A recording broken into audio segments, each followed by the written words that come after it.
The morning sun poured gently through the thin curtains, painting soft golden lines across Daniel's small kitchen table. The room was quiet except for the faint ticking of the clock on the wall and the slow drip of coffee into the pot.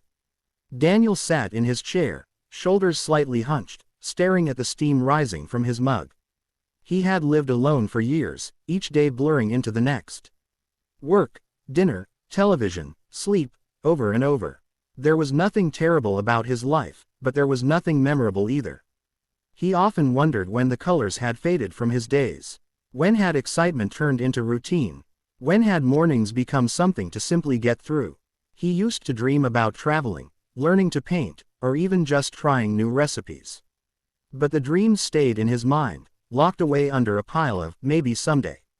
Life felt heavy, though he couldn't point to a single reason why.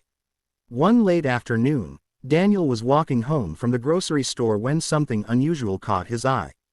A small community notice board stood outside the library, covered with bright flyers. Most he ignored, but one, in faded blue ink, made him stop. It read, "Morning walking group, just 15 minutes a day. All welcome. 15 minutes. That was all." He almost laughed. How could 15 minutes matter?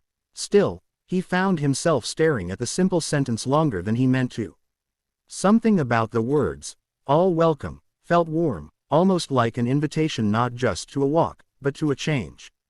That night, as he washed the last of the dishes, the flyer's words returned to him. He had no big plans, no urgent deadlines.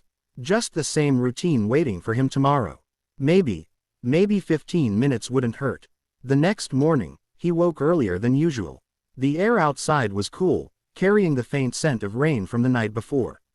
The street was quiet, except for the gentle rustle of leaves.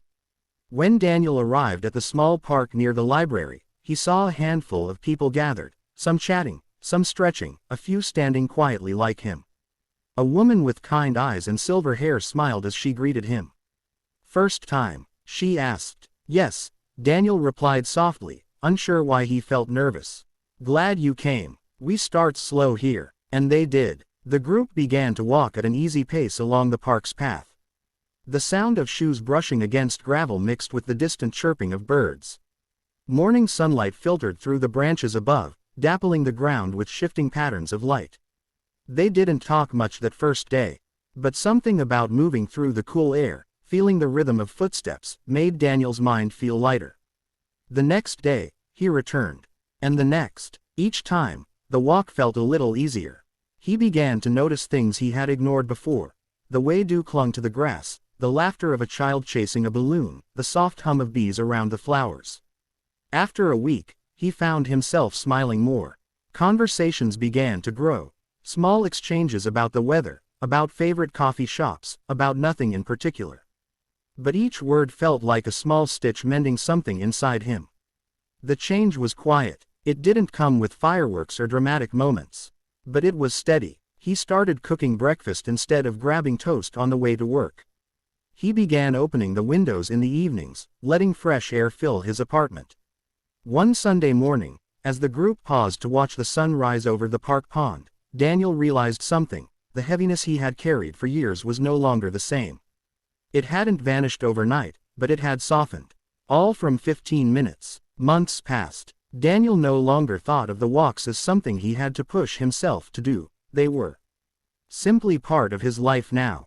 He looked forward to seeing familiar faces, hearing familiar laughter. One morning, the woman with silver hair walked beside him. "You've changed," she said with a gentle smile. "Have I?" he asked, surprised. "Yes. You look lighter." Daniel thought about that as they continued walking. She was right. Not because his job had changed, or his apartment, or his routine, at least not in the big ways. But because he had allowed one small thing to enter his life. And that small thing had opened the door for others. He started painting again. Nothing serious, just colors on a canvas. He began calling his sister more often, sharing little stories from his week. He even planned a weekend trip to a nearby town, something he had put off for years. It was strange, he thought, how one tiny choice, 15 minutes in the morning, could shift the way he saw everything else.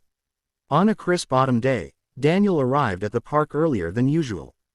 The leaves had turned golden and red, carpeting the path in warm colors. The sun peeked over the horizon, painting the sky in shades of pink. He stood there for a moment, taking it all in, the sound of footsteps approaching, the low hum of voices greeting each other, the cool wind brushing against his face. And he realized something even more important than the walks themselves. He had given himself permission to begin. That was the true change. It wasn't about how far they walked or how fast. It was about showing up, choosing to take one step, and then another. That choice had led him here, to this moment, to these people, to a life that felt more alive. When the rest of the group arrived, he smiled easily, without thinking. "Morning," he said, and he meant it. As they set off along the familiar path, Daniel felt a quiet gratitude. For the flyer, for the first step, for the mornings that had slowly reshaped his days. The world around him had not changed much. But he had, and all it had taken was one small change.